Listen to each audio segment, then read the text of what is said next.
Welcome, everybody, to episode 2 of the Rodcast podcast. You can hear in the background some YYNOT playing. In this episode, I had the final, long-awaited face-to-face podcast with the band. It was so much fun. We had an amazing time. I adore these guys, genuine, so open, so friendly to everybody, and they had a great weekend, great 2 shows, an acoustic show on Friday night, and then a live, full-on, electric, rockin' it show on Saturday in Stroudsburg, Pennsylvania. So sit back, take a listen to YYNOT. Roll the thing.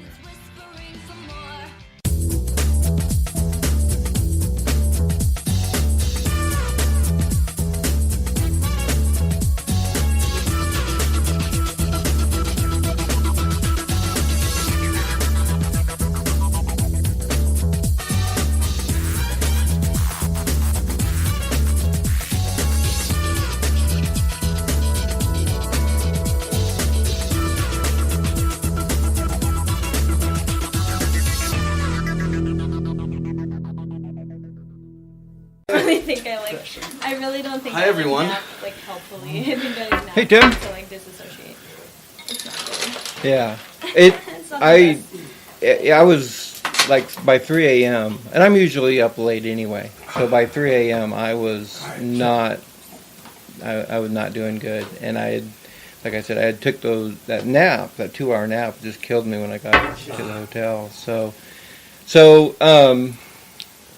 we're good, Tim. It's very, very relaxed, and we're recording right now, so we're good. And hello, everybody in so we're not live. This is good. A recording. I'll go back and edit kind of a beginning part of it, and then I'll send it to you, Billy, to make sure that you want to post it on the YYNOT page. Okay. So it's great to be here with you guys again. Good seeing you. And it's good seeing you. In person, not on the computer screen. It's much better to do it in person, doing podcasting, because you really get a feel of what, the other body language and eye contact. Even though we did that with Facebook, it's a lot better. Oh, it's way cooler now. Yeah, and one of the things that I enjoy about it is this is getting the word out to all the YYNOT fans, and we had a pretty good response with the Facebook podcast that we did the first time. So that was awesome, and there was a lot of people that came back and said, what about this and what about this with the band, and we'll cover that as we're talking here today. And so how's everybody doing? We were talking about the flights out. Everybody's ready to go. Yeah, exactly. Yeah, I for one am caffeinated. You are caffeinated. Yeah. I just found a sock in my pants. This is my sock, and it was in my pants. How'd you get through security? I don't know. That was awesome. Yeah. This is mine. This is Throwing it out. Who the hell knows where that's been? Good idea, Rod. Too bad it wasn't a $50 bill. That was, if only. So how are you guys feeling about tonight? This is an acoustic show, and I know Dan's been to one before. So how do you prepare for an acoustic show versus a normal full-on The same wired way as show? we prepare for the big show. Yeah. Exactly. Yeah. We all just kind of do our thing and then get together and feel it. And Is the playlist different at all? It is. Yeah. Okay. It is because it's not an actual drum set. We're kind of using like a djembe, and I have to play on an acoustic guitar. So one of the tricks for me is having to rethink some of the guitar stuff. Where on an electric guitar you're going way up high in the neck and bending strings and being crazy, and on an acoustic guitar you have to think on your feet a little bit, and plus songs that sort of translate a little bit better to being able to. Especially the Rush material. There's probably a reason, and you find out real quick when you start playing the stuff acoustically, why they didn't do it very often. Right. Did they do it at all? I'm not sure that they really ever did as Right. a band. I think perhaps on one of the later tours they did an acoustic thing, Alex and Getty. Maybe they came out on a few Was it songs or Resist something. one of the songs. I'm not too sure. Yeah. But we're doing things that, like, some of their, Yeah, like Circumstance. or like, Rep Archetto acoustic, like. That's crazy. I mean, I can't even. Dan and I were talking earlier, and I can't imagine what that's going to be like acoustically. And we were, you remember MTV Unplugged when they were Yeah. unplugged, and you would hear Nirvana and when they Sure. did unplugged stuff, and it was amazing. So Yeah. it's going to be a great show tonight, and I It can't wait. translates well. Yeah, I think so. I mean, That- some of the keyboard things and Taurus pedal things, they won't be there, of course, so you have to sort of, your imagination will have to fill in those holes, but yeah, well, I mean, we haven't rehearsed it, so we're just counting off and Yeah. hitting it and seeing how it goes. living What's on the our What's feet. the venue like? We haven't been there yet. Oh. But, Tim probably knows a little bit more about it. It's like a rehearsal studio with a stage and tables, and I believe they broadcast television from there. Oh, Video wow. feed. So I'm going to contact him shortly and see if that's going to happen tonight, and Yeah. we'll put a link up for the peoples. Do you have a little more prep time because you don't have such a setup to do? Do you have a little more prep tonight? Prep time.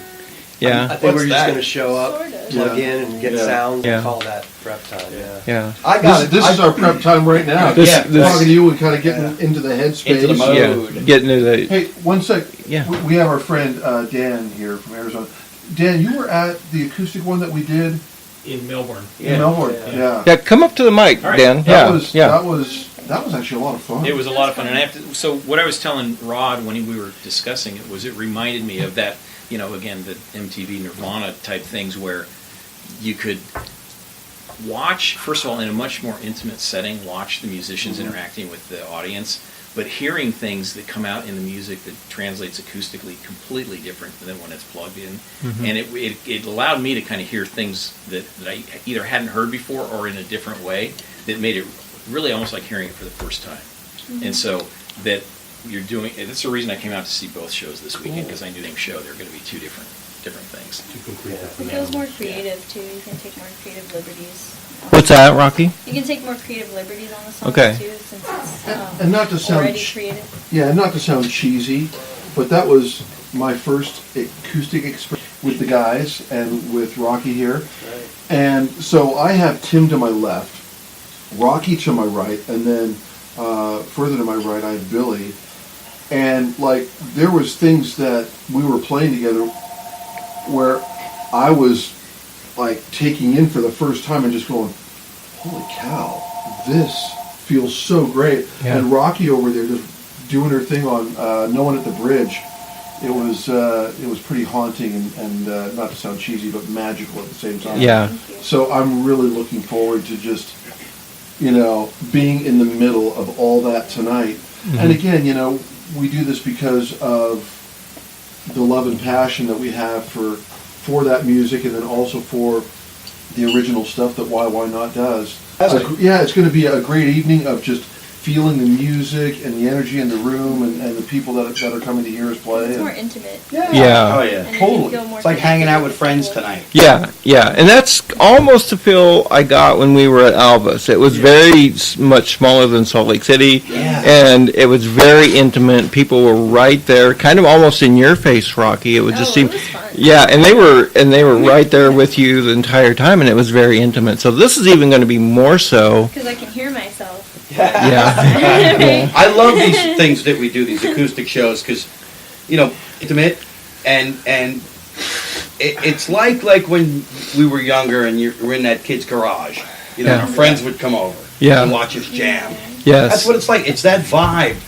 No pressure, and a cool aspect of every YYNOT show, but more so these little intimate ones, is we get to put a handshake to the profile picture yeah, of people that we've been communicating with on Facebook. Right. It's Right. so cool. Handshakes and You know, profiles. right. You know what I'm saying? Yeah. It's like, The title of your new album, which I think is a contest now, right? It's a, Well, we have. I'll call it a working title, but I think think it's what we're going to Right. We'll talk about that here in a little bit. Yeah. But, well, and one thing that I've communicated with all the other, nationwide there is how the term I'm looking for is not just friendly, but open you all are, each one of you, to your fans and answering people on Facebook that you don't know from Adam or Daniel or Rod. And Or Adam's house dog. yeah, really just appreciative and humble that you are, and that's really almost a draw. But do you ever does it ever become? This is a hard question. Does it ever become too much? Is it ever overwhelming with the people out there? I don't think yet. I think the only thing, I would say too much, but there are times when, you don't want to not do that, and then when doing, I don't want to say it's a chore, it's responsibility might not be the right word. Boundary. Just like, no, we don't want to not always be able to do that. Right. And even if it's just a matter of like people are commenting and I only have time to just like click like on their comments, I want to make sure I hit them all. Yeah. You know what I mean? I do the same thing if somebody's wishing me a happy birthday on Yeah. Facebook and there's a bunch of people doing it. I want to say thank you to everyone, because it's like they took the time, so why wouldn't I take the time to say thanks? Right. And that's kind of our attitude with fans as Which- well. It sometimes gets very overwhelming for only 4 people to respond to Everybody. thousands. That's the only So- problem. Right. That's the problem. And we try. Yeah. Billy will hit some, Joel will. Do our best Yes. to communicate and make everybody feel as special And- as they make us feel. And not to speak for the fan base, but I think everybody would agree that you guys do a great job with that. And there's a certain amount of humility that comes with how you are approaching the shows that you do and the audience and the fans that are out there. And you have, believe it or not, a huge fan base.